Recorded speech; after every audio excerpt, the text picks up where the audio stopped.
I just want to read this first. I want to start here. This is fascinating for me, and it is for you as well, because we're the same. We didn't just arrive here one day, pop out the sky, and that was it. That building there didn't just spread out the ground one summer. If I said that, you would say to me, you're crazy, Wes. No, we know behind that building is a builder. There's a designer. It's made of bricks and mortar and metal and steel and glass. We know it didn't pop out the ground. So if that building didn't pop out the ground, this universe didn't pop out of nowhere. And God said, let us make man in our image, according to our likeness. Remember there, if you go and read that in the first Genesis, first chapter, it says, in our likeness. According to our likeness, let them have dominion over the fish of the sea, over the birds of the air, over the cattle, over all the earth, and over every creeping thing that creeps on the earth.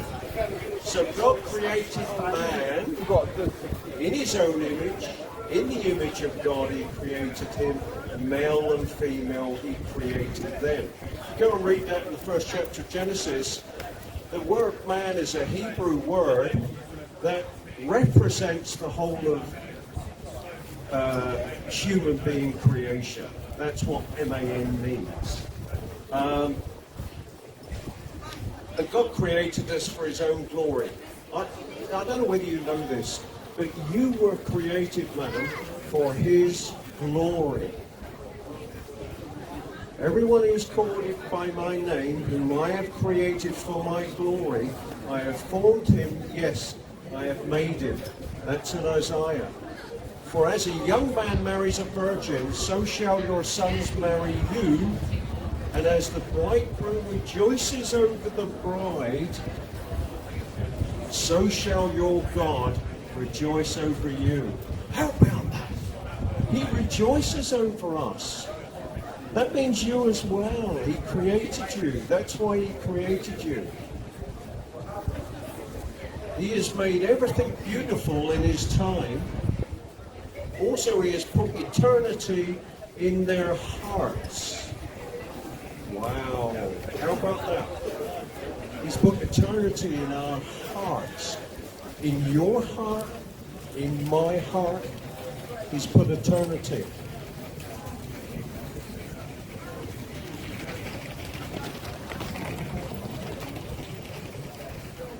The starry universe, when we look up, which is magnificent, if you study the universe and the planets and the stars, I love to look at that. If you look at the starry universe or the abundant earth, the world of plants and animals and the angelic kingdoms are remarkable. It blows me away, creation, when you look up there. But we, that's man, are more like our Creator than any of these things. How about that? Out of all of creation, we are more like God than anything else. That just blows me away. Now that doesn't mean, when Scripture says we're made in his image, that doesn't mean that God has a body. He's got a bald head like I have. No. It says made in our likeness. And just note there, he just says our. That's a plural. And there's a reason for that, because it's Father, Son, and Holy Spirit. Now,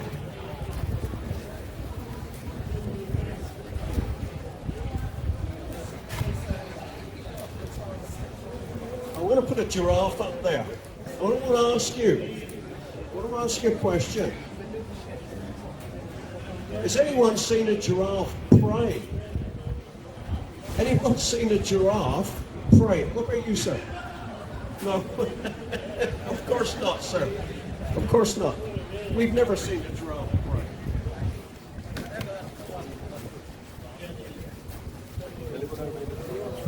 That beautiful chimpanzee. Have you ever seen a monkey write a book? Have you ever seen a monkey write a book? Anyone? Yes, sir. What about you, sir? Have you ever seen a monkey write a book? No, sir. He's not sure. M-O-N-K-E-Y.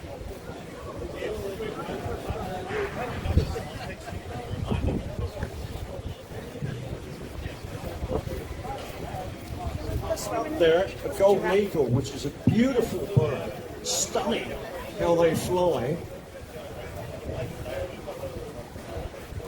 Have you ever seen a golden eagle paint a piece of art? Have I missed that one? What about you, sir? Have you ever seen a golden eagle paint a piece of art? Maybe I missed that one somewhere along the way.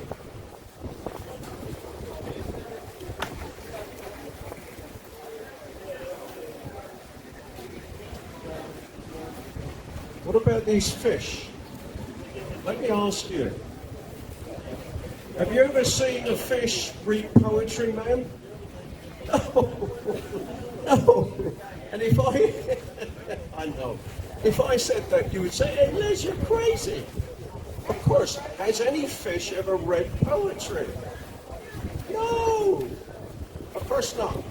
Remember what I quoted at the beginning from Genesis, how we are the only ones made in his likeness. That doesn't mean that God has a body and he's bald like me. No, he's a spirit.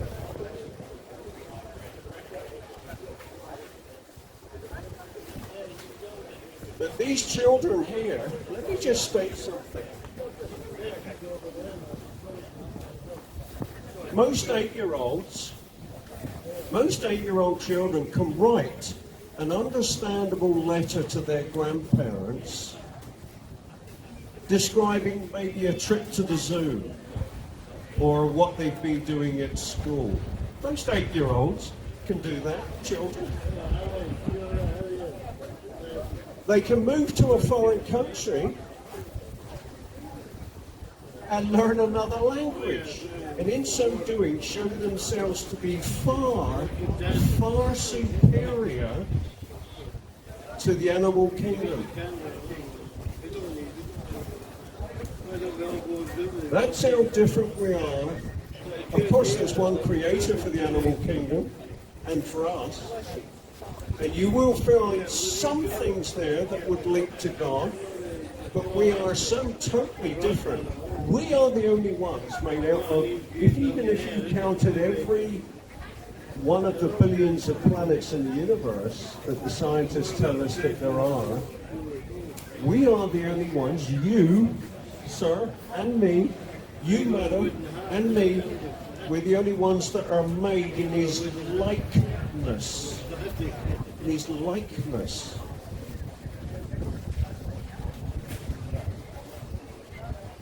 My point is, no animal ever has or ever will be able to achieve these things that even these 8-year-old children can do, just like that.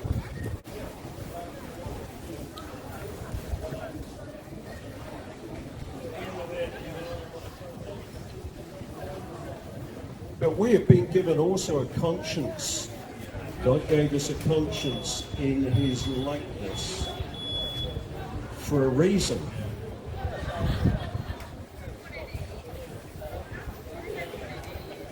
In that they show the work of the law written in their hearts, their conscience also bearing witness, and their thoughts alternately accusing or else defending them. I'll give you an example of myself in a moment. But let me just ask you a question. I'm coming to your conscience, the same as I have one, and I'll explain to you. Have you ever told a lie? How many lies have you told in your life? 10, 20, 10,000? Too many you can't remember. What do we call something that tells lies? We call them a liar. Have you ever taken anything that did not belong to you? Even if it was a pencil at school. What do we call people who takes things that does not belong to them? We call them a thief. Now, when I was a schoolboy, I'll give you my example. I used to go past this sweet shop and I used to go in there, fill my pocket up with chocolates and sweets. Didn't pay for them, I was thieving. And I used to go on to school and share them out with my pals at school. And they thought I was popular. But then one day I got caught by the shop owner. He didn't quite clip me round the ear, but I think he was about to. But my conscience then accused me. I sensed I was doing something wrong, and I had to stop. I shouldn't be doing that. And because of our conscience,